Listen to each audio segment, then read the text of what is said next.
We live. We are live.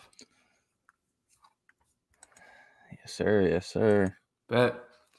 Well, what's going on, everybody? Welcome to episode 48 of the Off the Glass podcast. Trade deadline day. We knew it was coming. Um, mixed opinions. I feel like we kind of got spoiled the last couple of deadlines. We had way big star names moved the last couple of years. So not a ton of star power getting shifted around at this deadline, but a lot of key pieces that I think could sway the way that the NBA postseason looks. Definitely were moved. So a lot to get into. As always, if you're here, first of all, if you're here in the live stream, drop us something in the comment, like the stream, sub to the channel if you aren't already. Go over to the audio platforms, leave us a 5-star rating, pre-download the show, follow us at the socials on the bottom of the screen. Before we get into, all things trade deadline, biggest winners, biggest losers, because I got a lot of opinions because some teams made some huge moves. Some teams made literally zero moves. And I don't understand what's going on. But before we get into that, as always, how are we doing today, Dame? How are we feeling? I'm feeling good, man. Feeling good. Little underwhelmed, like you said. In the past we had some more hotter trade deadline. You know what I mean? But this one, like I said, it was some stuff that moved around, shook up some stuff in the NBA. So I'm doing good. I'm ready to get into it. Ready to talk about it. Definitely. And the trade deadline also, it felt like most years you get that, first trade that happens like 5-6 days, sometimes like a week out. This one, it was pretty dry up until like last night. Mm-hmm. Like, right, that was the Celtics did a deal to get Xavier They got Tillman, which Tillman. is it's a nice pickup for them for sure. He'll Facts. provide some good backup big depth. Simone Fontecchio got moved over to the Pistons. He's going to provide some good spacing to him. He's almost a 40% three-point shooter. Then you have Monte Morris head over to the Timberwolves, which is also much needed because they definitely need a boost in guard play. And that kind of kicked it off, and we had a decent-sized deadline here that we're going to get through. The first big trade this morning, really say Buddy Hield trade. 76ers went out, got Buddy Hield. It's going to be a big boost to their spacing. They ended up having to give up Marcus Morris, Furkan Korkmaz, who, for those of y'all don't remember, had like a trade request like last offseason, which is crazy.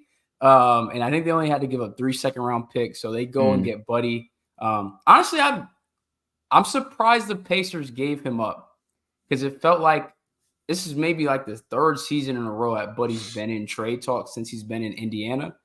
And of all the times to trade him, this felt like the time where he fit best with this current constructed roster. So I'm interested to see what your thoughts are because I was a little confused as why now was the time for Indiana to make that move with Buddy. Well, with Buddy Hield, isn't he on an expiring deal? Isn't he up I after think this season? so too.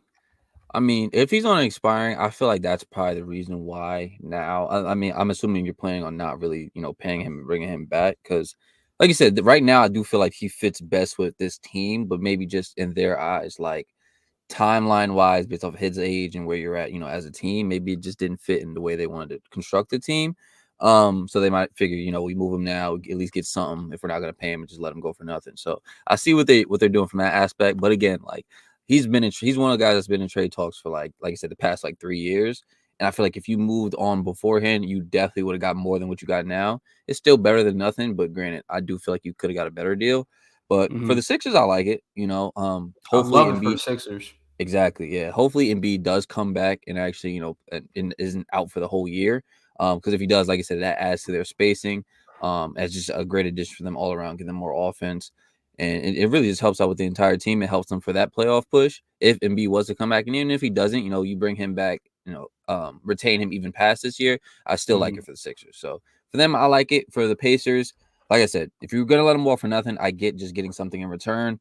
But it's like, if you're going to move him, you definitely could have moved him last year, year prior, when you're in trade talks with a bunch of different teams who probably would have paid way more than this. Yeah, and just to clarify what you said earlier, he is on an expiring deal. And it's crazy. He's 31. It doesn't like he's been in the league for 7 years, but you got to remember he was a actual senior at Oklahoma, like one of the few guys who gets drafted after playing a 4-year career in college. So he got drafted at, sounds like, was like 24. Okay. So he's actually getting up there in age, even though it's crazy. Like Devin Booker's been in the league probably longer than him. It is still just now hitting his prime. But yeah, interesting for the Pacers to make that deal. One of the biggest deals of the day is the Thunder adding Gordon Hayward from the Charlotte Hornets. In multiple years now where Gordon has been suspected to have gotten traded from Charlotte. That deal finally gets done. The Thunder are adding another wing who potentially could take Josh Giddey's starting role out of the lineup because has not fit as well as it has in past years, especially with this current roster construction for the Thunder. And they had to give up some draft compensation. I don't think that's been fully cleared up yet, but Trey Mann, Davis Bertans, and Mitchich as well. Really excited for Trey Mann because in the limited times that he had to play on the Thunder, not even really much this year, but in the prior seasons, he looks like a very talented hooper, bro. There's no room for him in that guard room. They're so backlogged there with talent. So I'm excited for him to go to a place with no expectations and just pure opportunity. He can just go out and hoop. So excited for him. But I think this Gordon Hayward fit is going to be big, bro. I think it's going to be big for the Thunder. He's an experienced guy. There's not a ton of vets on that team. And if nothing else, he can provide spacing, which Giddey is not providing currently when he's on the floor. Right. And he can play off ball. He can play within the role of offense, and he understands what it means to get to the playoffs and try to make playoff runs. He's been on rosters like that before, which again is critical for such a young team like the Thunder. So I don't know. What do you think about this Gordon Hayward pickup? This was one, like I said, that's been long overdue for him in Charlotte. I like it. I definitely like it. Like I said, worst case scenario, that's a veteran in there that can, has experience, has like been deeper into the playoffs. So I mean, for him, I like it. I mean, for the team, I like it. I am a little disappointed. I kind of wanted them to add a big. I still feel like they have rebounding problems. They have like size problems, especially if you're going to be, going deep into the playoffs. So I still feel like that's a concern. But just this move in general, like I said, add spacing, add another person who can score, and I feel like fits well with the team, the way the team plays already. So overall, I definitely like this move for OKC, 100%. One of the things I love about this Oklahoma City roster is there's a lot of guys who can play off the ball, but a lot of them are also capable, at least in some capacity. I'm not saying they're all elite, crazy shot makers or shot creators like Shea, but a lot of them can, right? They can create for themselves in spurts, right? And so you're adding another guy who can do that on top of obviously Shea, but also J-Dub is phenomenal at self-creation. Chet at times can create for himself, even at the perimeter and sometimes down low. So like you've got a lot of guys, and those are the types of, when you think about championship teams, you need to check a lot of boxes. And one of them is you need guys who can relieve pressure off of your main guy. 100%. So you need to have guys who are able to get their own shot for chunks at a time, because it can't always be engined by one person. Because like we've talked about many times before, you get to that playoffs, bro, teams are going to lock in on whatever your main guy is, whatever your main go-to for your offense is. You've got to have different tools in your bag to get through. So I think this is a huge pickup for OKC. I know they had kind of been rumored for a while to maybe like, Lauri Markkanen out in Utah. I think this provides, be very careful with my wording, like similar type of help. Obviously, Lauri is playing at an all-star level. We haven't seen that from Gordon Hayward in a long time. But again, check some of the similar boxes in terms of spacing. Like I said, some level of self-creation, which I think is needed, again, especially to try to fill that gap that Giddey has been playing at the threes. I think they're trying to shrink those minutes because they just have not been good up to this point in the season. Yeah. Let's move to, at least for me, probably let's say I think they're the second biggest winner here at the deadline. That's actually going to be the Dallas Mavericks, who made two very nice moves. The first one being they ended up getting Daniel Gafford from the Wizards for some draft comp and Rashawn Holmes. And then they also went out and got PJ Washington, getting off of Grant Williams, Seth Curry, and I think it's a loosely protected first-round pick in 2027. So bringing in PJ and Daniel Gafford, I think both are huge, huge moves for this Mavericks team, which I think needed a ton of help in the front court. And they're getting some good depth behind Derek Lively, who I think he's banged up right now. But Daniel Gafford is a guy who can come in. He's been very productive throughout his time in Washington. He's really blossomed there as a player since he got traded from Chicago a few years ago. He's a guy that can come in and start for you if needed, but definitely he'll be able to shine and as a backup big here in Dallas. And PJ Washington, again, a guy who can space the floor. We already know what Luka is able to do with this currently constructed roster, being able to provide him with more spacing. And again, just more bodies. They are like probably 10 or 11 people deep of like players you are pretty comfortable with in a rotation. So this is, I think, the deepest the Mavericks have been probably since Luka has been there, in terms of like, these are very quality role players that you have 9, 10, 11 guys down the bench. So this is a great deadline for them. Again, like I said, not a deadline where a lot of stars are moved, but this is one of the teams who stacked up on a lot of role players who are looking to make that jump to get to deep contention, Western Conference Finals, potentially the finals coming out of the West. 100%. This is the type of move that kind of solidifies your roster. Like, we've seen the best type of bigs to play with Luka are guys that can, set screens, be lob threats, roll to the basket, and rim protect. And then that's what Daniel Gafford can bring to this team. So I like that from that aspect. Like you said, also gives them big man depth. And then same thing with PJ Tucker, as far as like just give him more Washington. Space. I said PJ Tucker. Yeah, that pose threw me off. But PJ Washington can give him more space and be a little bit more versatile. And then, like we said before, relieve a little bit more pressure off of Luka, because he can pick and roll, he can pick and pop, he can do a bunch of different things offensively, and he's been playing well recently. So as far as, like I said, it's not huge stars, but as far as guys that fit with the team, that fit with the way you kind of want to play, and then fit alongside your superstar in Luka, I feel like it's a really good fit, and it's a really good move for the Mavs. So, again, with this team, and I'm sure the team we're going to talk about pretty soon, just making moves that kind of, lock in with your roster, like gel with your roster, and then help you in that like playoff push. So, I like it. I definitely like it for the Mavs. For sure. And we're not too far removed from his 43-point game, right? That was like it was just a couple, maybe like ago. That might have been just a week ago, like towards the end of January. So again, a guy who can fill it up.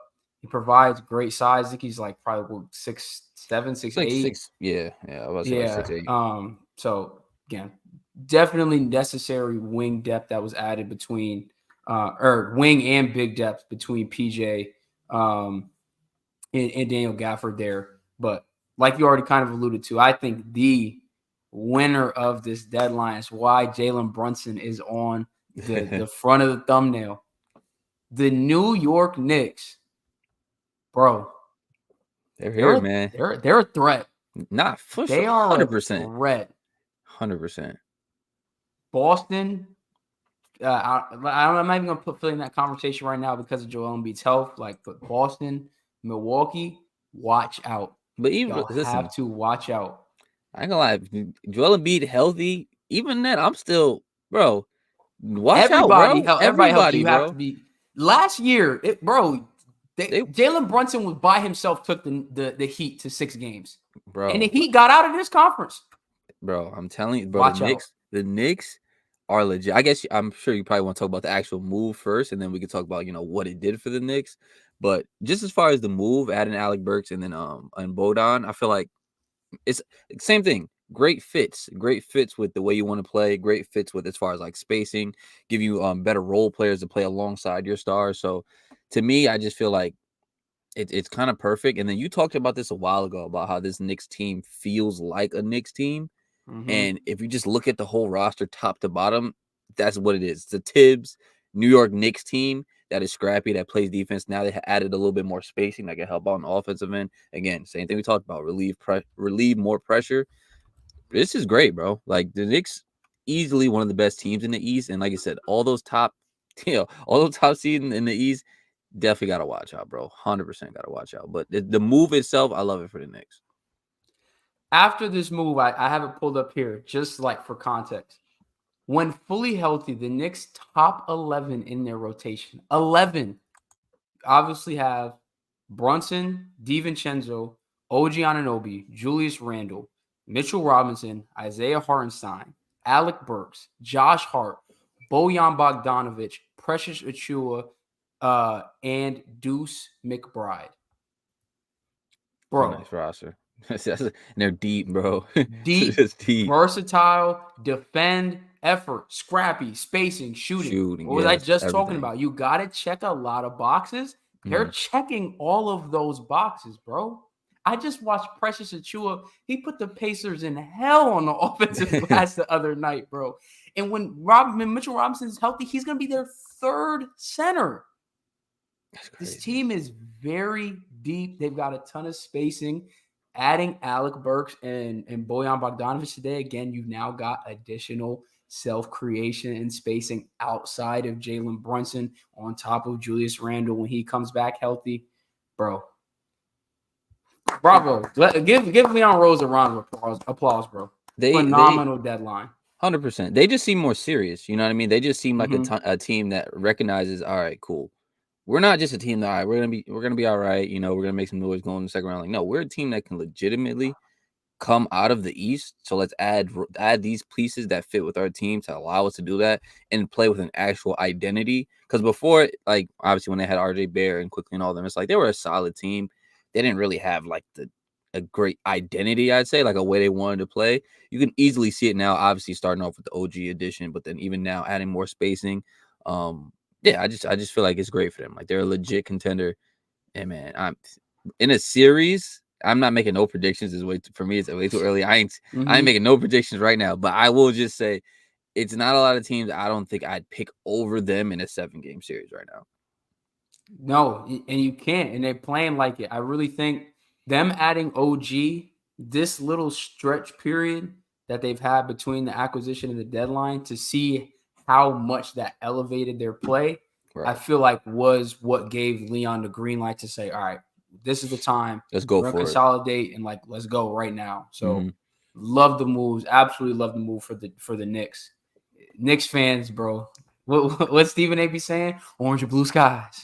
Orange and blue sky. It's only one man that could hold y'all back, man. I ain't gonna lie. It's only one guy that could come playoff time that could hold y'all back. So we'll see. Maybe third time's the charm, because it was the last two. It was rough. Maybe third time's the charm. I don't know. Jalen may just be he might just be good enough to say F that, carrying regardless. He's like that, bro. He's like, but you know, at the end of the day, you still need that second guy to go in there and contribute and, you know, be that all-star caliber player that he's supposed to be. So I mean, we'll see, man. We'll definitely see. Yeah, and get well soon to OG. Apparently, he just got surgery today. He has some loose bones in his elbow, but they said it was minor. He'll be back in like 3 weeks. But they get healthy. They get OG back. They get Julius Randle back. If they could hopefully get Mitchell Robinson back, potentially, it sounded like around the start of the playoffs is why their disabled player exception got denied by the league. So if he can come back, they're going to be set, bro. They're going to be set. I love it. I love it because the East is so. It felt like coming into the year, you got we're talking Celtics Bucks, and now you've got the Knicks who've asserted themselves. You've got the Cavs who've asserted themselves. It's not a 2-man race out there anymore. It's not a 2-man race out East. So I love it. I love how much parity there is in both conferences right now. And honestly, on the other side of things, I like what the Pistons did today. Like, again, they're not in a position to make any splash moves or go out and change the trajectory of their season. Like it's pretty much a wash for them. But going out, bringing in a guy like Quinn Grimes, he's gonna fit great next to Cade Cunningham. I've loved him with the Knicks. He felt like a Tibbs guy. I know that was probably a hard one for some Knicks fans to see, have to move on, but I really like that fit there for Detroit. They made a couple other small moves. I think they got Daniel House as well. Just small things that I think put them in a position to try to add to this young core and build out in Detroit. So 100%. And side note, by the way, too, we are live right now. I'm gonna pick a side meme, said the Knicks over the Celtics. I'm peeping. The Knicks over the Celtics. That's a little spicy. I don't know if I could go that far yet, but like you just said, I think The fact that it's even a debate, because coming into this season, Celtics, nobody's No taking the question. Knicks, unless you're a Knicks fan. But right now, legitimately, they have. You cannot count the Knicks out in any series right now. You can't. Not at all. No, not at all.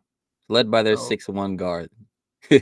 Led by their small guard. Can you imagine that? That'd be right, funny though. If you if led they them to won a the chip, chip this year, yeah, that'd be crazy. But yeah, they would be on Becky Hammond's head, crazy, but not even 100% being wrong. Like, facts. because if he do it, he literally would be another anomaly. Like you Facts. would have Isaiah Thomas, Steph, and then Brunson. 100%. But it's gonna be exciting, man. I'm excited. Yeah, that's huge. Before we get on to some of the other deals, we have to touch on some of the losers here. For sure. And this is not a year where anybody really feels like they got fleeced, like again, because there's no big stars moved, right?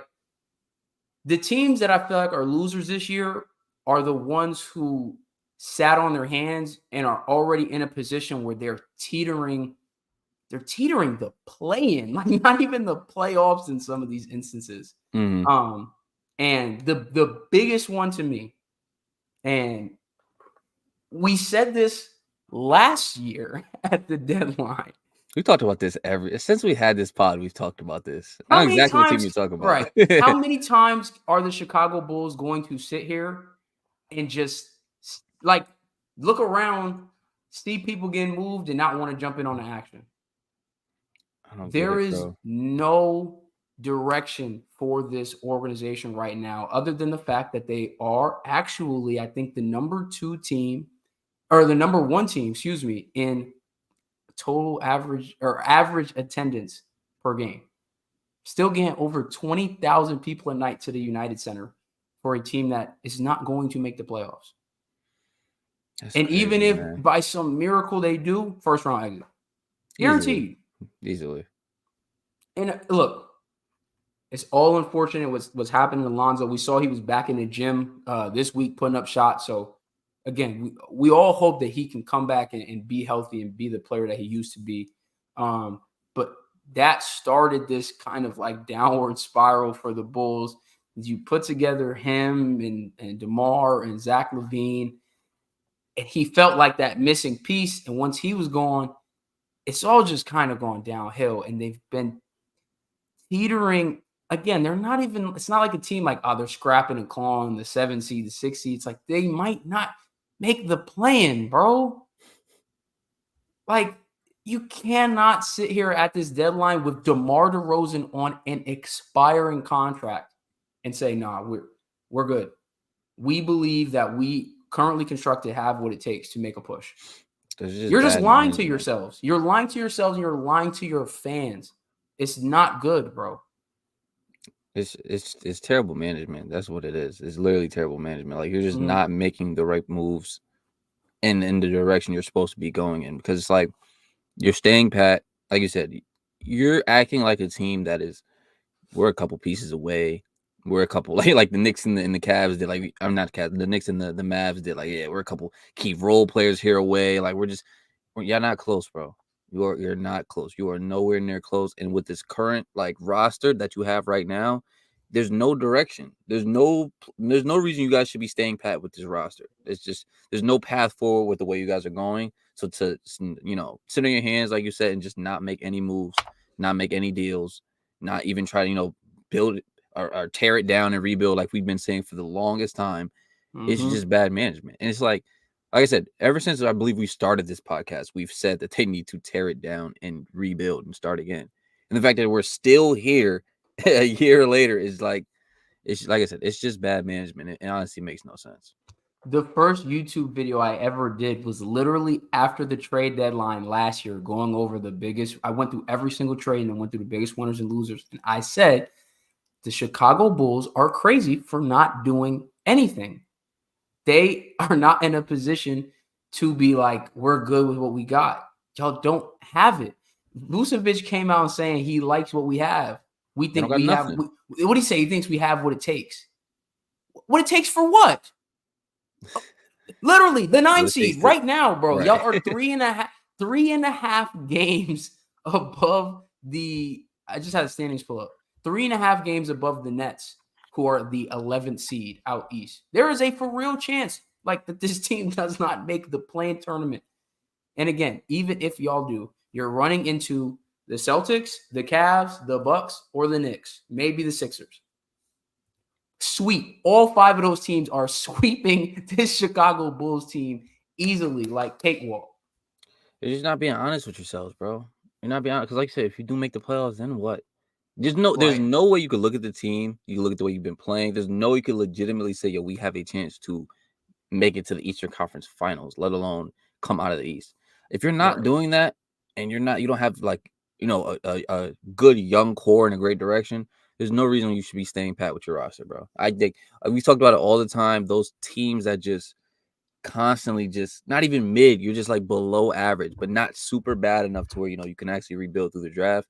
It's a terrible way to go about your roster and go about team construction. So, but again, am I surprised? No, because like I said, they've been doing this for it feels like forever now. So I'm really not that surprised.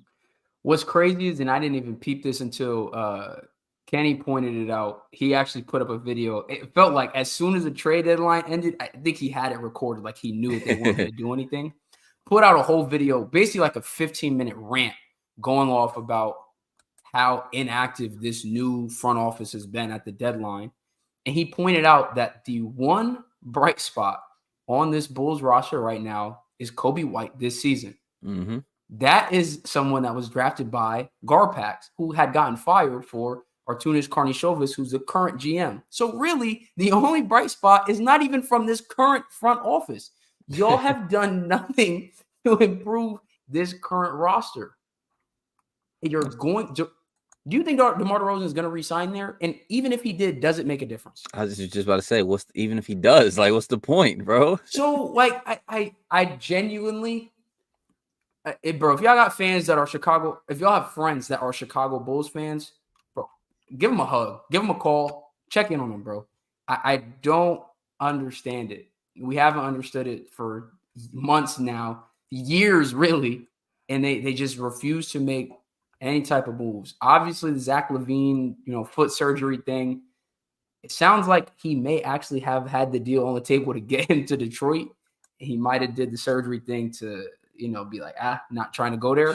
Do you blame him? No, not a bit. Because when you think about it, bro, Zach LaVine went from Minnesota, which was a losing situation. Chicago got there, losing situation, finally made the playoffs after 7 or 8 years in the NBA, bounced in the first round, hasn't sniffed a playoff game since then, and then is in a position now where they're probably going to miss the playoffs again. I would not be trying to go to a team that just set the losing streak record this year. So I don't blame him one bit. But if that's the case, DeMar is on an expiring, bro. You've got to make some shake. Every team in the NBA that is trying to contend for a championship would love to have Alex Caruso on their roster. I promise you could have gotten a fantastic deal for Alex Caruso. There's no way you don't pull the trigger on that right now. Because what are we doing with him here? Just wasting his talents, bro. He doesn't he's not, like I said, he can help a contending team. For you guys, it's like he's gonna help you out get the 9 seed. Right. While his value is super high. It just, like I said, it's just poor management. You don't know when to move off of these guys when you should. You don't know when to tear it down when you should. It's delusion. That's really what it is. It's delusion. Yeah, I don't understand it. And we can keep on this topic. Like I said, all the losers, it feels like, are the teams who are teetering in a weird spot and didn't make any moves. And so I'm going to open the floor to you as the Lakers fan here. No moves. Nothing was done at the trade deadline. All the rumors, D'Lo's going here. I'm going to get DeJounte. Maybe you can get Zach. Maybe this, that. No moves are made. So this team, barring a couple of different addings in the buyout market to come in the next couple of weeks, this is the Lakers roster for the 2023-24 season. How are you feeling right now?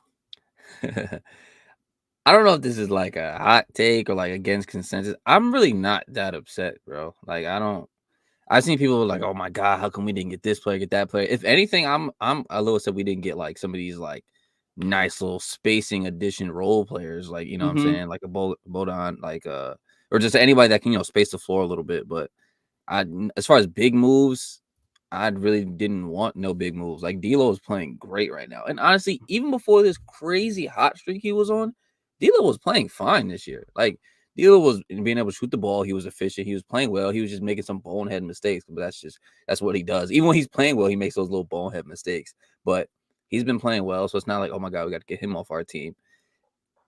To me, the way I view it is like we just went from the offseason, right? Where everybody, not just Lakers fans, not LeBron fans, and everybody was saying, yo, the Lakers had the best offseason of anyone in the NBA. They were like, yo, listen, A+ offseason, love the additions, love the people they brought in.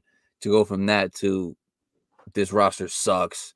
We got to trade everybody. We got to get reinforcement. No, bro. It's I still feel like the roster, it's fine. Yeah, you can always upgrade your roster. You can always be a little bit better. I still feel like the roster is fine. I'm not gonna lie, I'm coming around to the other side to where I do think like we do got some coaching problems. I'm gonna be honest with you. Like I don't. Dang. Yeah, but listen, I've been trying to hold out, bro. I don't think it's it, bro. I'm gonna be honest with you. I really don't think it's it. Mr. Pocket Man, he Mr. gotta Hands in the go. pockets, man. Hands in the pockets, bro. It's tough, man. Because like, listen, I've seen better coaches work with less. So I feel like the roster is good enough to where I'm not saying we're a championship team right now, but I feel like we're better than what our record shows, and it's evident by when we play good teams, we look like we're supposed to be there, bro. And no, bro, pick a side meme in the chat. Y'all win the in-season tournament, bro. Y'all that's got what I'm saying. Winner go home environment. I swear, bro. It's like when something's on the line, we're there. We're playing for something, we're there. But it's like I don't know. We just can't get up for every game every night, which is crazy. But recently we've been playing a little bit better, so maybe that turns things around. But I don't feel like we were at a point where like it was 100% necessary that we had to make a huge move. Like I said, I don't know if that's like a hot take. I don't know if that's against consensus, but to me, just watching the Lakers play, I still feel like the roster and the team has what it takes. Granted, we got to get healthy. I know Vandal's hurt now, so like we just been kind of not healthy pretty much all year. I feel like we get healthy, we kind of lock in. I feel like we still have what it takes to at least make some sort of noise. I understand people are gonna say it's a LeBron-led team, so like just making noise is never good enough. Listen, I'm a realistic Lakers fan. I just feel like we get in there, we have a chance. So that's where I'm at on it. I don't feel like it's a huge L that we didn't make any moves. I think that's the proper take. Like you have to Lakers fans, and this kind of just goes for any of the biggest fan bases. It feels like sometimes they get detached from reality, right? We think we could get anybody, bro. That's the problem. We think we could get anybody for nothing. When the report came out, there was like the Bucks are interested in DeJounte Murray. It's like, okay, who can you give up to get him? Right. Same type of stuff with Lakers fans and like the people that they get linked to. Like realistically, how could you have gotten Zach LaVine? That the Bulls would have been like, you know what? That seems like a fair offer. There's just no way for them to. They're tied down, bro. Like that's just the reality of the situation. They did all their wiggling last year at the deadline. So this is kind of what you got. So it's tough. You would have liked to maybe see, like you said, to try to find a way to get one of those floor spacers. Joe Harris did just get cut. That potentially I feel like it could be a guy that comes in the buyout market just to add spacing. And a guy who we know is a sharpshooter, can play minutes in the playoffs. So it's not completely set. Like I said, I would know they'll make moves on the buyout market, but tough. It's just tough to be in the position that you're in when you have LeBron still playing this well at age 39. Like, I got to find a way. I say, listen, bro, but we got good pieces around him. It's just, I do feel like I said, the biggest thing for me is spacing wise. Like there's times where we're not playing in the same NBA as some of these other teams that can space the floor and shoot a bunch of threes. That's just not us. Like we're big. We get to the basket. We get foul calls. We play defense. Like that's our identity. So it's either we completely buy into that or adapt a little bit, get some more spacing on our team. But at the end of the day, like I said, I don't think any big deal was necessary. Honestly, I feel like any deal would have kind of just made me mad. Like if I just seen D'Lo get traded for somebody, I probably would have been mad. So I'm just happy that nothing happened. We're good. We just need to lock in, make some adjustments. I don't know, Darvin Ham, get your hands out your pockets, and then we can turn up from there. But I feel like we'll be fine. It's just, again, And I will admit it, a lot of Lakers fans just feel like we can get anybody for nothing. Right. Or we can feel like we can get Donovan Mitchell for a second round draft pick or something. Like, it's just not reality sometimes. So, and Not at low-key, all. it's kind of the Lakers' fault because sometimes we do get people we shouldn't get. Like when we got LeBron come to the Lakers when we sucked, it was like, all right, cool. We can get anybody. We can get Brown. We can get anybody. So, yeah, it's a little bit tough, but I feel like we'll be fine. I got that big market to you. Same thing, teams in all the LA teams, the New York teams. Like sometimes you don't gotta be the best fit. It's just y'all in a great market. It's LA, it's the Lakers. Like some people just want to come over here, bro. Some people just want to do that. So it is what it is. The last team I have as the team that stands out as one of the biggest losers of the deadline for again the same reason, the Golden State Warriors. Yeah. They are, if the season ended today, they would not make the play-in. They're a full game behind the Utah Jazz to be the 11th seed right now. Steph Curry is playing phenomenal basketball. And the man just does not have enough help around him right now. Actually, let me stop capping. They did make a trade. I'm out here saying they didn't make a deal. They traded Corey Joseph.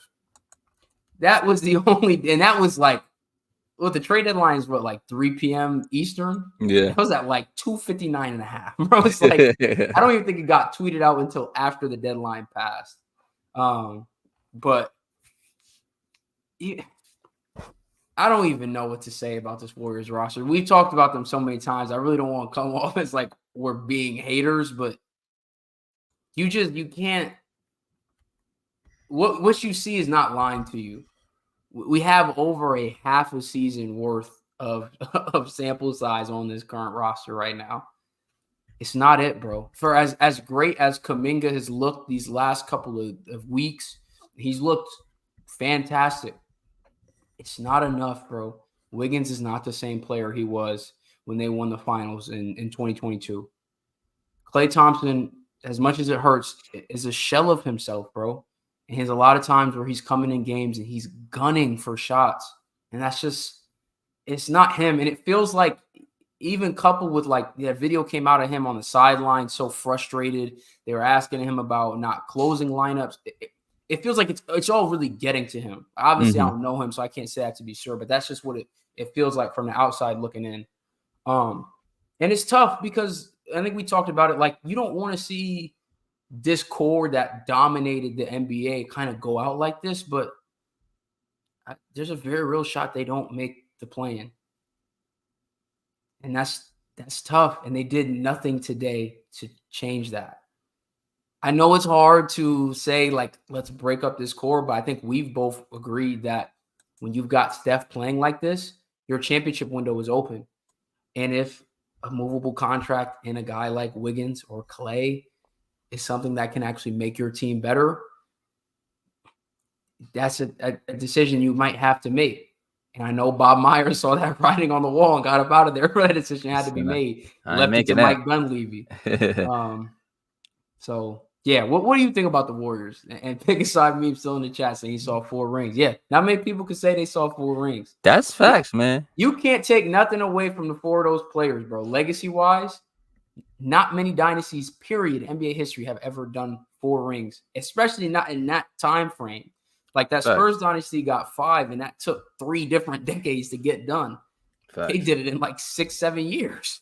That's what we're saying. So, even if it got to the point where, yes, you did have to move off or break up the core 3, no matter what they do for the rest of their career, whether it's on the Warriors or not on the Warriors, should ever change, their legacies, what they did for the Warriors. It should never change any of that. That's already cemented. But with that being said, if we're just talking just strictly right here, right now, if you guys still wanted to contend and still wanted to win and still maximize the time you have left with Steph, that decision has to be made, bro. I'm gonna be honest with you, because at the end of the day, what else do you have to really, like, what moves can you really make? You know what I mean? Like, besides, breaking up that core 3, because at the end of the day, they're making a lot of money and they're not the same players that they were before outside of Steph. So it's really tough. Again, I mean, if we're just strictly talking about the deadline, like I said, to me, if you weren't going to rip the Band-Aid off and make that a trade, whether it's for Klay or just someone else, I don't really see a trade that they could have made that would have, catapulted them into, being able to contend unless it was some huge blockbuster that I just don't know about or I just couldn't see Mhm. coming. So from that aspect, yeah, but something has to give. I will say that something has to give. Unfortunately, it wasn't at the deadline, but after the season, if you guys end up not making the playoffs, it's gonna be a tough time. It's gonna be called for some tough conversations. So I guess Yeah. we'll see what how the season brings. I guess it's a little bit tough because you're probably gonna end up wasting, a great year out of Steph, another year out of Steph's prime. But I will say, I know it's just tough to have that conversation and really break up a big three that accomplished so much together. But at the end of the day, bro, like you said, Steph is what 35 at this point, still Mhm. playing great basketball.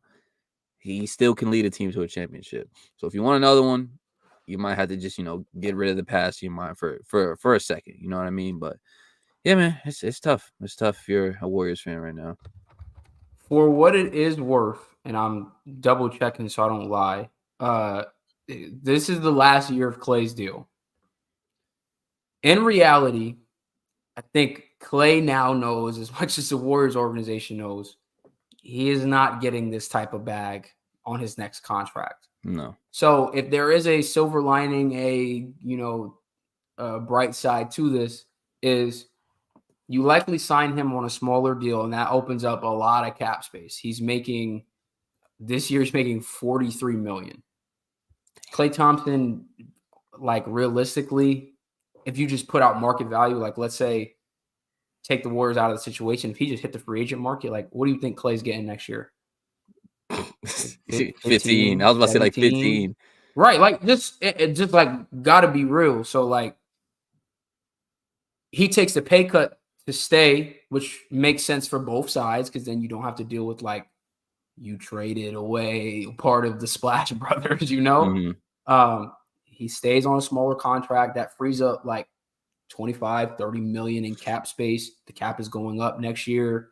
Um, you might have something to play around with there in the offseason potentially. So again, maybe they just also could have come to the realization that, like you said, I don't know that there was really any move they could have made with Clay, especially coming out the deadline. It felt like it would have had to play out earlier than that.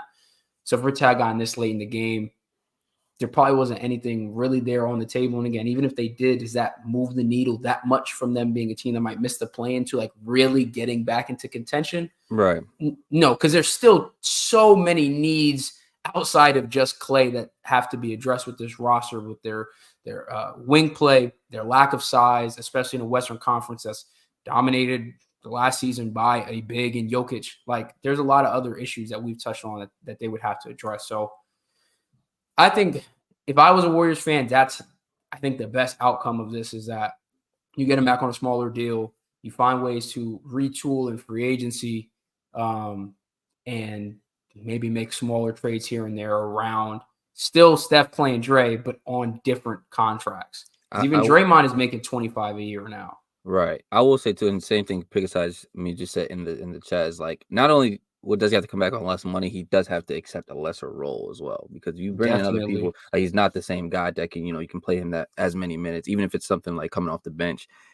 Is he willing to accept that? I mean, you already stepped in less money, so I mean, I'm assuming if you do that, you're probably open to a lesser of a role. But again, it's like that's another tough conversation that you might have to have. So, yeah, I mean, the offseason is going to be interesting and see what they do it. But I agree that you do have to maximize what's left of Steph Curry while he's still being able to be talented enough to lead a team to a championship. Yeah. I really think that's the only way. So in the same way that he said, like, it would be weird to see Clay in a different jersey. Like, Facts. that just don't look right if he wasn't in a Warriors jersey. So In a I'm not even in a saying that I want to see that. Like, I don't think I do. in a perfect world, like they all retire together. They all retire Warriors. Like they never play for another team because like that would just be fitting, like a fitting end to the dynasty. It's just tough when one of them is still like playing at that level and the other two's not. That's a little bit tough. Has that ever happened before? Now that I think about it, like I'm thinking to all the dynasties in the NBA's history, right? Like even if you go way, way back, like even with the Lakers, right? Like Kareem played for other teams. Like he Mhm. started as a Buck. Um, with the Bulls, like you got Jordan and Pippen, but like Rodman wasn't there for the first three. Horace Grant wasn't there for the second three. Like, so there was some switch up there between guys that were in their main core. Even with the Spurs, low key, Tony Parker retired with the Hornets. Yeah. So they really could be unless I'm missing something, like the first dynasty, like teams with multiple championships who started and finished with the same team, never left. That never really happens, yeah, because you always have people on, like people come in at different times, there's different ages, there's just the closest thing I can think of as far as just all, maybe we say all leaving relevance at the same time was kind of like the Spurs. Because Tim Duncan, he should have never went to the Hornets. Tony Parker, that feels weird. It feels like it almost should be scrubbed from our memories. Like it should, yeah. He should have just been with the Spurs. You remember the story about that with DeJounte Murray? He was talking about that. Yes, bro. Yeah, how he was kind of like not open to mentoring and all that type of stuff. Yeah, it should have never happened. But I say that's the closest one to where they all kind of just like faded from relevance because they all just got older. Other than that, yeah, you're always gonna have someone that leaves, go to a different team, someone retires early, someone still like even technically like with the Jordan Bulls, it's like Jordan retired in the middle. Pippen played like on the Bulls still. Then when he came back, he was with the Wizards. I believe Pippen went to the Blazers. I forgot who it was. Oh, I'm tripping. You're right. How did I forget about that? He did leave and went to Portland. Yeah, so it's like you never have the core that are all there together, get drafted at the same time, and then all retire together. That never really happens. Thanks. Yeah, take the Bulls out of the equation entirely because I was like, at least they had two. No, because Pippen did dip out after, and he was with the Blazers. I think that was a young Rasheed Wallace. I'm pretty sure he played with. So yeah, him too. I just started Googling around on Basketball Reference. Those like Celtics teams of the mid '80s. Bird was there the whole time and retired a Celtic. McHale was there the whole time and retired a Celtic. I'm trying to look up like Danny Ainge. I know played for a couple other teams. I think Dennis Johnson played for a couple other teams. Yeah, so like them two were there. Even Robert Parrish bounced around towards the end of his career. So it's like at least no team has had three main core guys.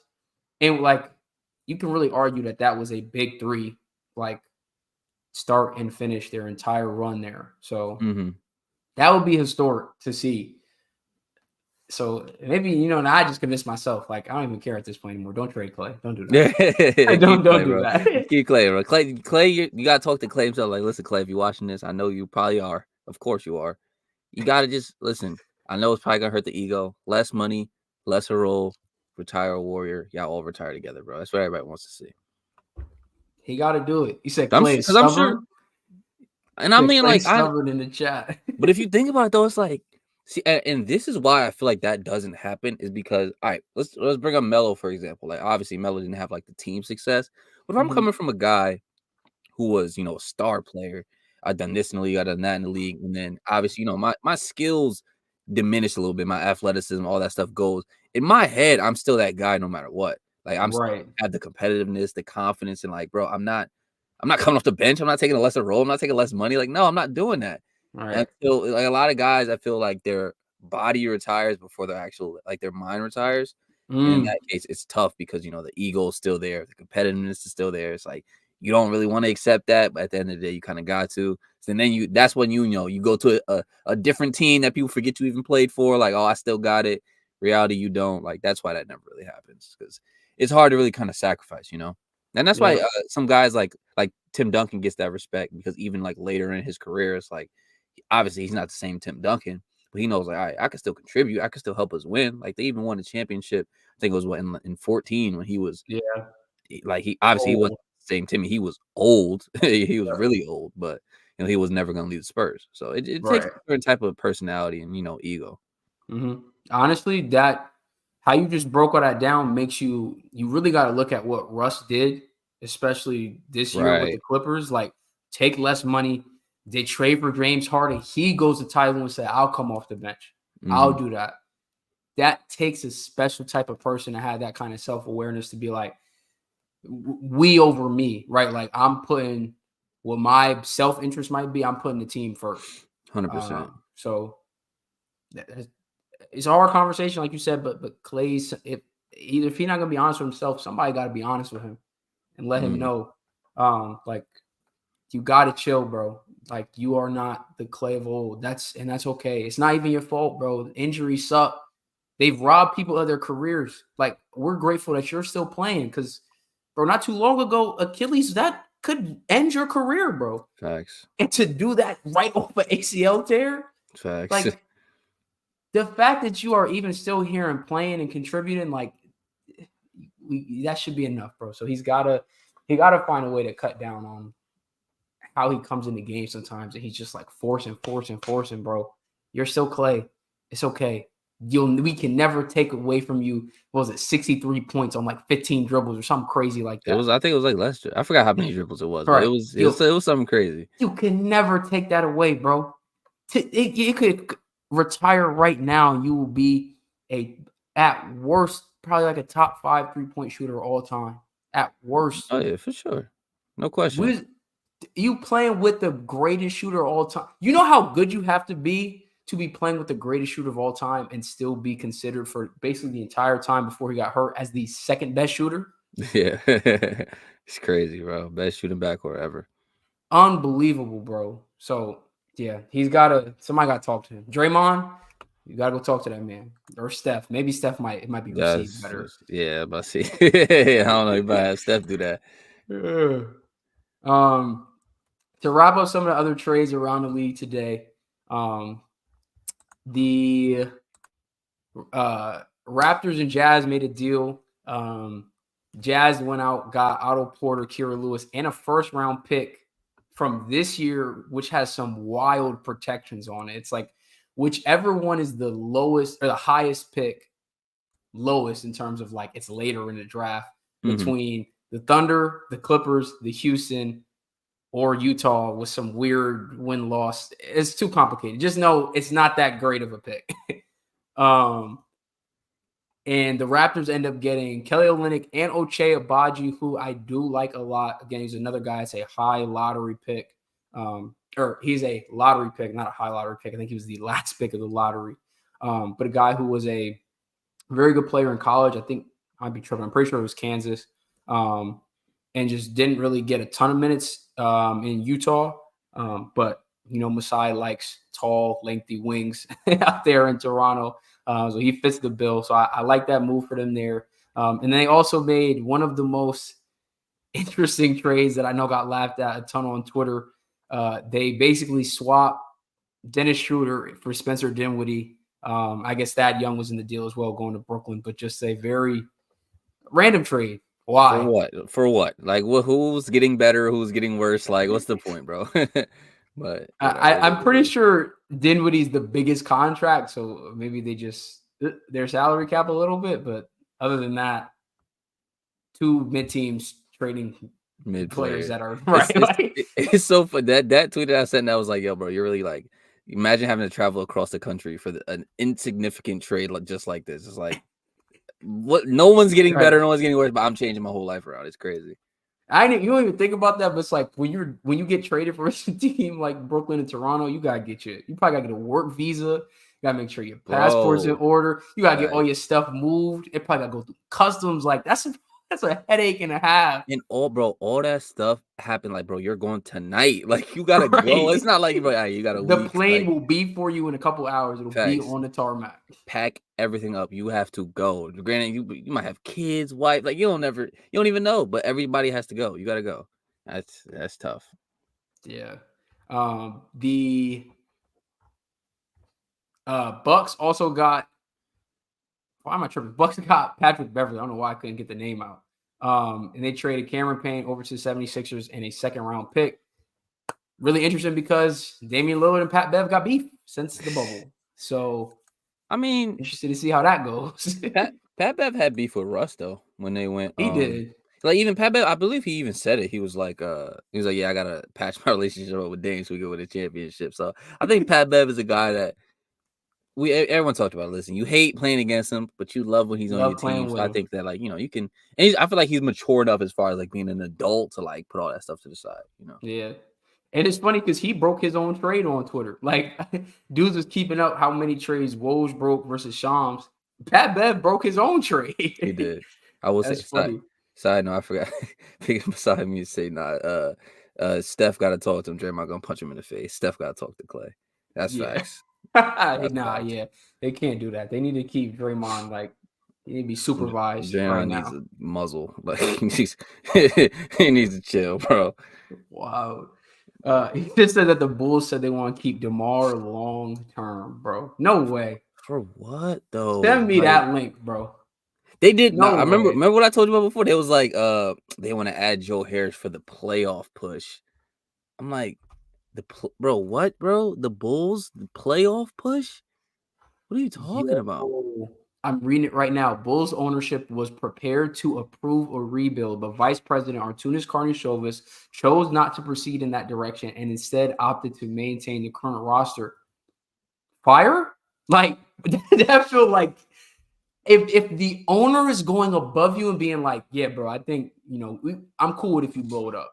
Because usually that's when we talk about stuff like this, the business side comes in because sometimes the ownership, obviously, like you They want don't to want make to go through rebuilds. ticket sales, right? That's gonna all take a hit if your team gets worse. If the owner is coming in and saying he's cool with it, bro, you're wilding for not doing that. Crazy. Yeah, it's crazy. He just kind of gave you the out too. It's like, no, we're fine. Like the business side, everything, we're good. I understand we're gonna suck. Right. Let's do this so we can actually be good eventually, hopefully. But I don't know, man. He I must don't know get it. something we don't. Apparently, the Bulls gonna come back next year. Lonzo gonna be healthy. DeMar's gonna be hooping, and they're gonna win a championship, and we all gonna look stupid in a year's time. If Apparently, they did that, I'm not watching basketball no more. I promise you, yeah, I'm not, because that'd be like, nah, I'm not watching basketball, bro. And he'd be the greatest like vice president GM ever, because he'd be like, nah, I know we could do this. I know, and he really do. He really does it. He's the best, bro. He just knows way more basketball than we do. apparently, bro. Apparently, um, the last like kind of notable deal. Three-teamer between the Suns, Nets, and Grizzlies. The biggest piece getting moved in here is Royce O'Neal goes to Phoenix. Apparently, it sounded like that was trying to be Miles Bridges from Charlotte. He didn't. I think because he signed an extension would have had to okay the trade, some kind of Yeah, stipulation he said like that. no or something like that. Yeah. So once that kind of fell through, they pivoted and again trying to fit that same mold. They go out and get a guy in Royce O'Neal, 3-and-D guy, a guy who was on those Jazz teams that made those deep runs. So you need that type of person for a team like the Suns. They also get David Roddy as well, which I think is underrated part of this deal. I like David Roddy a lot. He showed out multiple times this season before Ja got there. I think he'll come in and he can. I wouldn't be stunned if he cracks their rotation, like going deep into the as we get late in the season into the playoffs. I think he can be a really big contributor there. The Grizzlies get Yuta Watanabe and Chimezie Metu, and then the Nets get Jordan Goodwin, who has some great games this year for the Suns as well. Keita Bates-Diop, and then 3 second-round picks, 2 of them coming from Memphis. But yeah, how you feel about the Suns roster? We've been critical about how their roster has been constructed.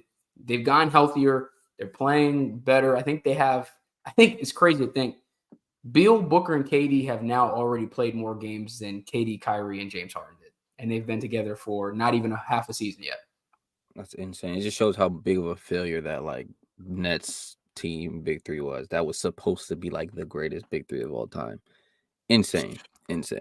But I mean, we kind of knew what the Suns roster was going to be. It was going to be, we're going to need just key guys to kind of step up, guys, on minimum deals, these role players. We're going to need to find people that can step into the rotation and be good for us, play big minutes and, contribute. As long as our big three is all healthy and all together. Cause we kind of talked about it even after the offseason. Like, if the big three is all healthy, like they filled out their roster decently. Like, it's not the greatest roster in the world. I don't even think me or you is a huge fan of the way they constructed their roster. But a guy like Royce O'Neal definitely helps. Like you said, 3-and-D guy that can come in and contribute, give them exactly what they need. The biggest thing for them is really just having their big three all healthy, all there, especially come playoff time. And, now as well, because, building that chemistry, is really important, especially come playoff time. But if the big three is healthy and they got a couple guys that can step up here and there, like I think they'll be fine. Yeah, they're gonna have to. They're gonna have to. Like we said, these top heavy super team esque rosters, your top guys have to deliver, and they can't get hurt. It's a huge risk, huge reward. Right. It's tough because we haven't seen it happen. In your head, you think like, 3 stars, yeah, it could work, but we technically have not seen it happen this type of way, like the Suns, the Nets, like where you just buy the big three. If you draft the big three, yeah, that's different. But like buying all of them and having nothing on the back end, it's a little bit tough. So I mean, we'll see. We'll definitely see. Yeah, like I said, they've been playing better. They're sitting at I think they got their 30th win a They're night or 5 two seed. ago. Yeah, so they're sitting in a good spot in a very, very tight Western Conference. So look, like I said earlier, I am in love right now with how much parity there is across both conferences right now. Like there last night there was a 4-way tie for the 1 seed in the Western Conference. That is crazy. If you had to put your money on who you think is getting the 1 seed out of them 4? Out west? Mm-hmm. Clippers. Interesting. They're hot, bro. They are hot. I'm not gonna lie, they are hot. They did lose last night, and Zion and CJ were kind of tweaking on them a little bit. But for this Clippers team, hey, look, I always said I'll be the guy that if I was wrong, I'll come out and address it. Ty Lue said give him 10 games. We did not give him 10 games. We give him 4. And we said, I got a video up there that's on the channel that says James Harden might have just ruined the Clippers. I was wrong. Take it back. I take it back. I'm loving this team right now. Kawhi looks scary right now. Scary. So listen, we've always. My fault. Go ahead. I was gonna say I put it on them partially because I think they feel that this is the year. Like they're healthy, they're pushing. Like Kawhi and PG have been available. They got the more than enough talent, and they got the depth. Again, we talk about those contending teams that check a lot of the boxes. They check in all the boxes and might have one of the best coaches in the NBA. That's facts. So that's definitely facts. Yeah, I give it to them. Clippers are OKC. Yeah, I mean, honestly, if I'd lean OKC. Like I said, the Gordon Hayward edition, they're also playing well right now. I also feel like they're just a young team that's just out there like, listen, why not now? I understand we're all young, we got time, but like, bro, let's go do it now. You know what I mean? So they're playing well. I like the way the roster is constructed. So I would say it's definitely between the Clippers or the Thunder. So the Lakers fan in me is going to lean against the Clippers. So I'm rooting for the Thunder in that aspect.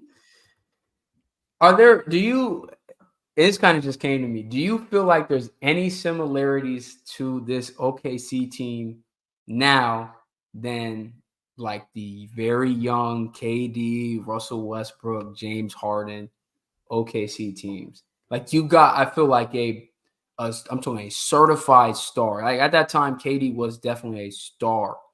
Got that in Shea Dub, like not saying that he's necessarily to the level that Russ was at that point in time, but I do feel like he's honestly a little underrated. Like people chalk up a lot of his points coming off of like Shea, but he's a guy, like I said, could definitely create for himself at any point in time. And I think has a real chance to probably be an all-star as early as next year. Chet was in all-star conversations this year. Like, I don't know. I just feel like there might be some similarities. Like you've got a young team just playing. They've got scoring. They got some size. I don't know. It's interesting. I mean, I definitely see what you mean for sure. The only thing that has me like I don't know is the fact that could you see all of them? I mean, Shea, yeah, but could you see J-Dub and Chet going somewhere and being MVPs? Not saying like they would leave OKC and that necessarily happen, but can you see them being at a level to where they can like on their own teams? They're all like that guy. You know what I mean? Like together, I think they're great. Yeah, I don't know if I see that type of ceiling. Maybe with Chet, but that's what I was about to say. From a talent perspective, I definitely could see that from Chet, just because bro is 7'1" and doesn't really have any crazy weaknesses to his game. Like, Yeah, with Chet, yeah, for sure. It's honestly maybe it's probably more of a J Dub, and I yeah. really like J Dub though. I'm not gonna lie, I really like J Dub. So I can say I see the comparison though. I see it. But going back to when people were talking about OKC at the time, I don't think people were talking about Russ like that way. They That's facts. definitely weren't talking about James Harden like that. I That's don't know facts. that anybody knew that Harden. We all knew Harden was going to get to the Rockets and blossom. Not like at the time. That's very. No, I will say yeah. Okay, from that aspect, I think I agree with you then because I remember at the time nobody was like James Harden. Like even then when they lost James Harden, I was like, oh dang, they really lost like a good player. It was like they didn't know they was losing MVP, like one of the best shooting guards ever, James Harden. So I see what you mean. He went paired up with Mike D'Antoni and took the NBA over, bro. Yeah. Still to this day, that was a 2017 Rockets team pushed the healthy KD Warriors to 7 games, bro. That does not get talked about enough. For as much of Harden's like playoff, shortcomings that he has, who else did that? Nobody, bro. LeBron ain't even do that. Yeah. No, that was 2018 or 2017. It was the KD year, right? Or was it before that? It was 2018. It was 2018. No, it was a KD year. It was definitely KD. Yeah. It was 2018. Because it was the 2018 Rockets. 2018 Rockets. I remember that because it was the second year of the Warriors. Yeah. So nobody else pushed them to 7, bro, except for him. That's facts.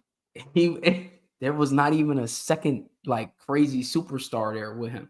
I mean, Chris Paul was listen, but not to that level. Like, it wasn't it wasn't. He didn't have no Steph with, like, you know what I'm saying? He didn't have no crazy superstar, but listen, CP in that series was huge, bro. I still feel like if Chris Paul don't get hurt, they win that series. I still feel that way. I have no way of proving it. It's just a feeling. It's literally just a feeling.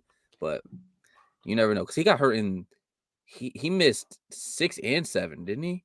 I think so. There is a timeline out there where Chris Paul got like 4 rings, bro. between his injuries or his teammates, bro. Or just simply getting traded to the Lakers back in the day with Kobe, bro. If you get traded to the Lakers with Kobe, I guarantee you he has at least 2, 3, at least. Yeah. Dang. Is Chris Paul low-key one of the most unlucky players in NBA history? Easily one of the most unlucky players. Bro, it's like it's like every single time you're like, oh yeah, this is his year. He got a chance. He gets hurt. Every single time we run into just like a way better team or just things just don't work out. Like it's every time, bro. It never fails, which is tough. His best chance obviously was the year they made it to the finals.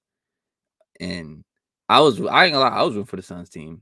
I was rooting for them. I wanted them to win. I wanted him to get his, but he just ran into Giannis on a mission. And now he in Golden State. The one time he finally is paired with Steph is the one year they really might not make the playoffs. He picked the worst time to put his differences aside and join them. That's the problem. He should have did it a minute ago. He picked the worst time, bro. It's funny because he actually was on Draymond Green's podcast, and I was listening to them talk about how they really did not rock with each other prior to them getting, teamed up this past offseason.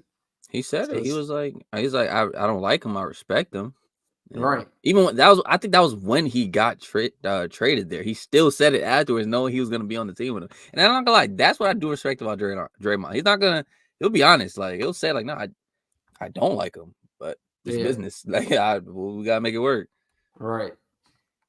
Tough. That's so crazy. He really has not made it back to the finals. Hadn't made it to the finals before that, and had you can go through year by year, especially with those Clippers years, chance after chance, and they just one thing or another. It was a series where Blake Griffin got hurt. Like he just can't catch a break, bro. Yeah, it's unfortunate, bro. Tough. Well, we're here. Deadline is passed. All-Star break is what, next week, right?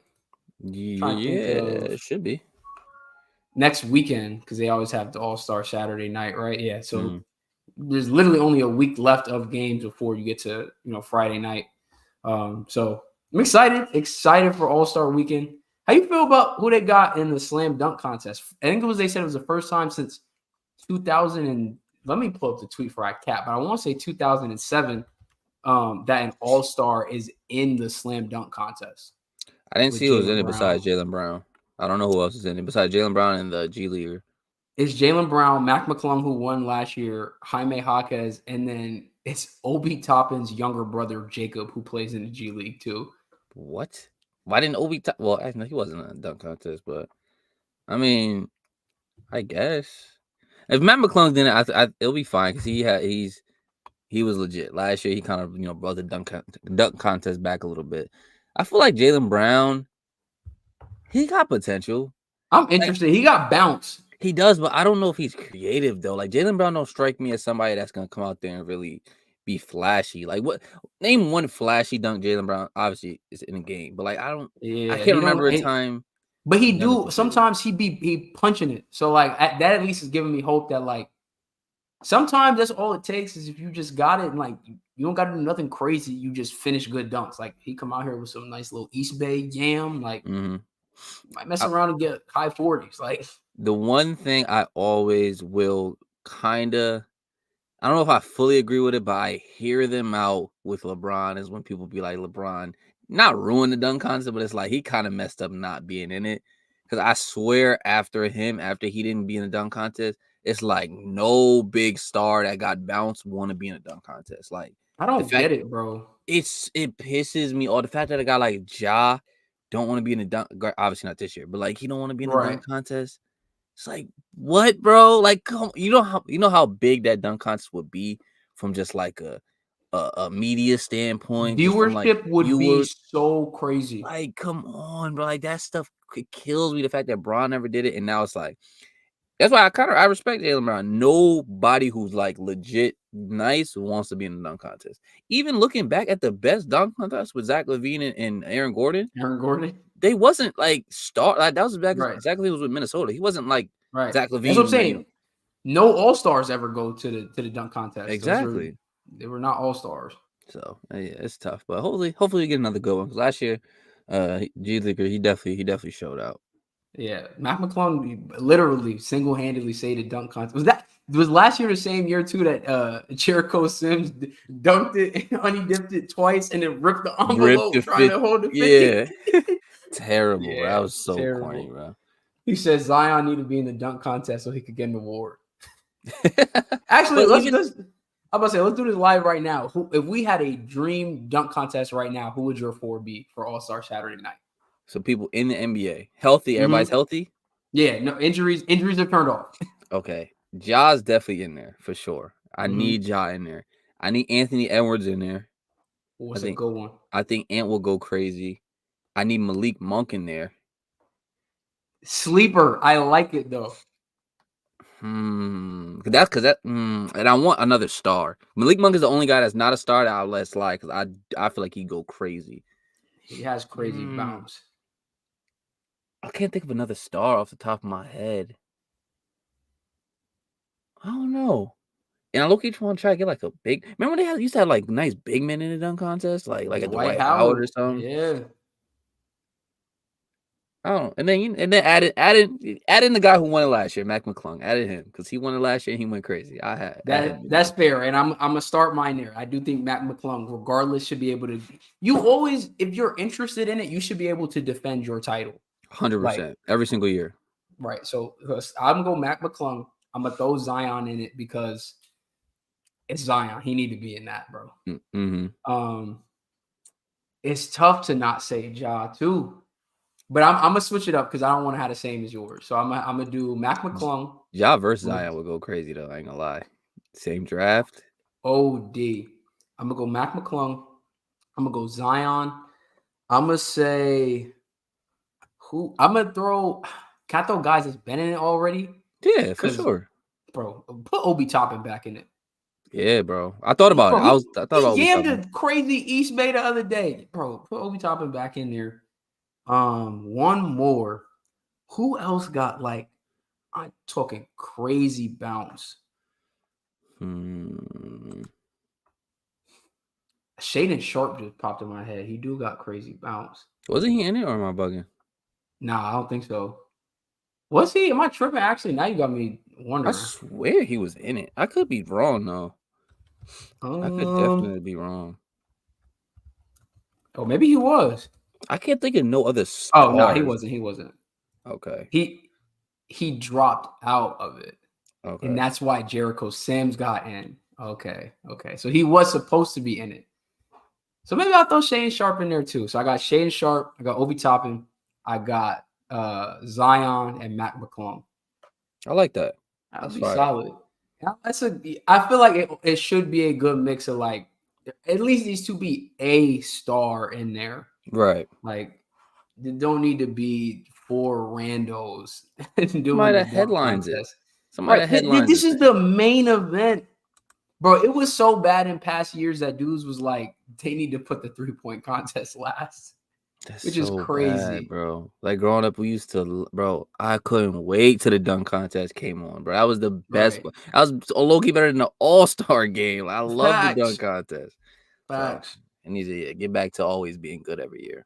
Yeah. So I'm gonna clip that up. It's gonna be a nice little short imaginary Yeah, facts. slam dunk contest. Shout out to Pick a Side Meme for the idea there. Yeah. All-Star Weekend is here. PJ Tucker ain't get moved. Every time I refresh Twitter, I keep seeing him upset, bro. He's pissed, bro. He's pissed. He just want to go out there and cause havoc to somebody's best player, bro. That's all he want to do. I don't even blame him. I'm also seeing people tweeting out that Gordon Hayward is on the Thunder and that they're like the Thunder really just got him. And in the clips, Oh, the old. bro, somebody said, "Dog, Paul Pierce is on the court." That's bro. I love. That's the funniest thing now. When somebody get traded, they be like, "Dang, he really just got him," and post like 10 years ago highlights. Obama administration highlights. Wild. Yeah, I think this was a good deadline, all things considered. Like understanding where everything currently sits, where all the teams are, and what really was available on the market. I don't think we was not bound to see a big star move. So everything considered, I'm glad that we got to see, like we said, teams like the Mavericks and the Knicks go out and beef up their bench. And teams are really getting set for this back half of the season, this playoff push. 100%. I'm excited. Yeah, crazy that we here already. Yeah. It's like teams already done played 50 games. Like we're more than halfway through the season. More than halfway through the season. Crazy. Right now, coming out of the All-Star break, who is your current favorite out west and favorite out east? Favorite out west. Okay, I'll start with the West first because the West for me is like, bro, it's really. You talking about to come out of the West?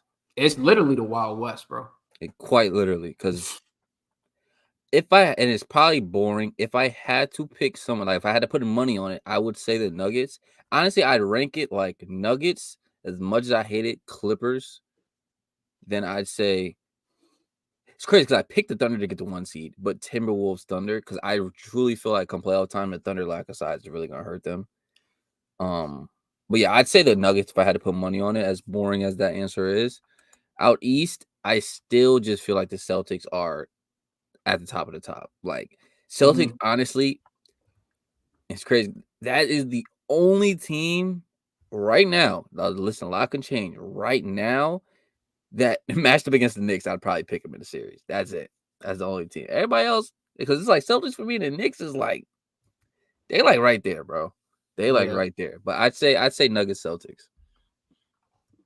I'm interested. So I've seen people talk about this, and I'm glad that you brought it up. If you said you feel more comfortable right now with the Timberwolves than the Thunder. Yeah, just because defense, just because of defense. I kind of feel the opposite, but like literally the total opposite. I'm more confident with the Thunder than the Timberwolves because of their offense. Offense, yeah. Like good point. Yeah, the Timberwolves offense, especially in the fourth quarter, bro, they have like a crazy drop off in net rating in the fourth quarter. Mm-hmm. I don't know what's going on out there, bro, but that part of why I'm glad they made the move they did to go out and get Monte Morris because they need some guard help. But already having like Rudy, anchor down the defense is great, but you already know he ain't bringing you a ton on that side of the floor. So That's facts. to have offensive questions outside of that too, come playoff time, that's too dicey for me. I listen, and it's a great take. I definitely see what you're saying. The only thing is, I just hate the lack of size for the Thunder. Like, it's not even like the Thunder's defense; it's literally the lack of size. That is the only problem. Yeah. If they bring in another bigger body, that just flips right then and there. But I'm just only talking about the roster that they have currently constructed. But I see what you're saying, because the I said the Thunderwolves, the Timberwolves, the Timberwolves four-quarter defense is definitely like a question mark.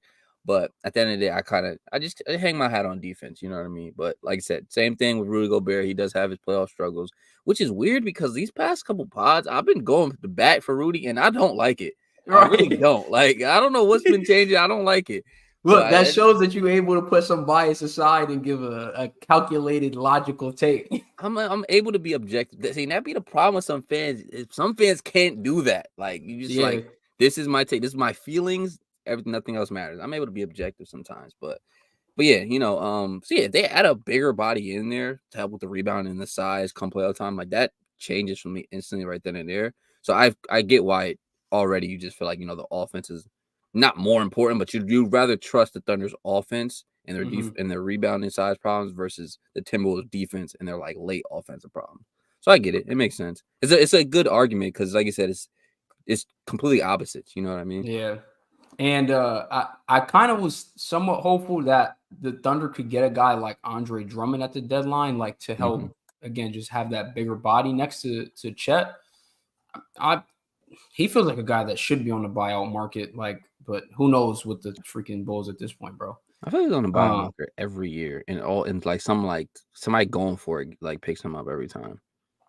He's a quality center, especially if he's coming in to be a backup. Big body, gets rebounds. Like, honestly, bro, he might be the best rebounder of our generation. He really might, bro. When he was with the Pistons, bro, he was like 20-20, bro. Like, easy, automatic. Getting 15 boards minimum every night, bro. If he imagine if he could hit a free throw, bro. I was just about to say, if he could like space the floor at least a little bit, like, you don't even need to be a 3-point shooter, but if you could hit a free throw and space the floor a little bit, bro, he wouldn't be jumping from team to team. He wouldn't be on the buyout market. No, he'd got locked down, big bag contract. 100%. Yeah, so that's interesting. I've seen people talking about that, and I was wondering what your thoughts were, because I just have questions about their offense. It's a good conversation, and it's gonna be a good like thing to look at when the playoff actually come around. It's gonna be a good like kind of like a test. I wish we could get that series. Like, the rate that it's going, they would basically have to get to the Western Conference Finals for that to happen. But I wish we could get that. And like, two young teams who've made the jump this year to go and get in a 7-game series. Like, I love that. And it's a lot of good matchups. You got Ant and Shea, you got Chet and Rudy. Like, because didn't they play in the play-in last year against each other? Or am I thinking? Yes, they did. Okay, that was the second won. playing game. Right. Yes. Okay. And then yeah, right. Okay. Right, because that was when Pat Bev went crazy, right? No, wait, no, that was a year prior. Yeah, that was a year prior. I just know if they did play, the Timberwolves obviously won. They did. It was a second. Yes. Because we played the Timberwolves. The Lakers played the Timberwolves, right? Yeah, and y'all beat the Timberwolves, and then the Thunder beat the Pelicans. And then, okay, got you. That was the final matchup, and that's how the Timberwolves got matched up as the 8 seed with Denver. Right. Anthony Edwards hit that on Aaron Gordon, stole one game, and was still their toughest matchup. Their toughest problem. According to Bruce Brown, and I believe them. They swept the Lakers. I can't say nothing. They swept the Lakers. Yeah. Ah, man. Exciting though for the rest of the NBA season though. You got anything else, or you ready to about wrap this one up? Nah, I feel like we touched on everything, so I'm just excited to see how all these trades play out for every team, Definitely.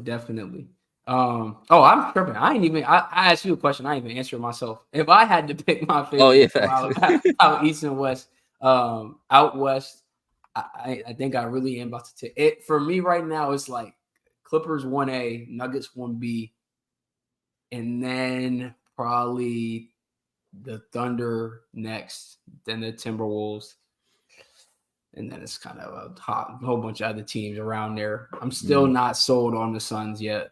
Out east, it's Boston. It's Boston. But hey, today I was really moved by the Knicks. The Knicks, I would say, I would put right above the Cavs.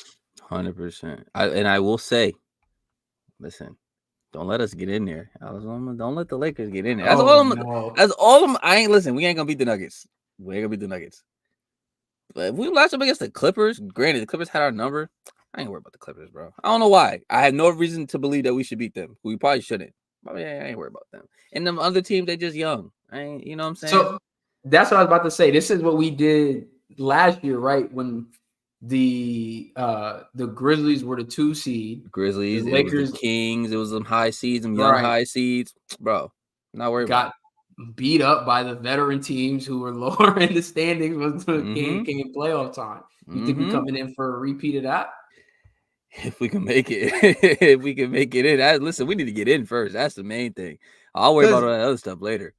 I was gonna say, even a team like the Suns, bro, the Suns are a half game away from being in a play-in. Like, between the difference between the 5 seed and the 8 seed is 2 games right now. So it's like 2 of those teams gonna have to be in the play-ins. It could realistically still be a team like Phoenix that got to go up and play against Minnesota or OKC or one of these young teams that's skyrocketed to the top of the standings. And that'd be like a team like OKC that's with this core, that's their first time, actually in that position. It's gonna be interesting to see how they handle that.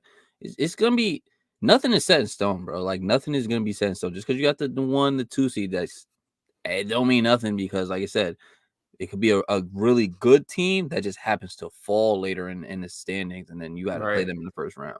Then you really don't know what happens. So it's gonna be interesting to see how everything shakes out. Right.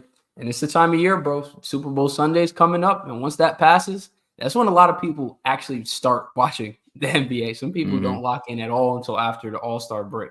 So it's that point in time. We get here. It's about to – every game is about to start meaning a little bit more. So I love it. I love it. And we started a podcast around the playoffs last year, and that was perfect. It's perfect. So I can't wait. Fact. With that, though, that's going to do it for episode 48 of the Off the Glass podcast. First live streamed episode. We appreciate everybody that stopped in along the way, dropped a like, left some comments. We appreciate it. As always, go ahead and subscribe to the channel. We appreciate all the support. Go ahead and follow us on the socials there at the bottom, at Off the Glass Pod on Instagram and at Off the Glass Podcast on TikTok. I'm Billy, that's Dame, and we out. Peace. Yes, sir.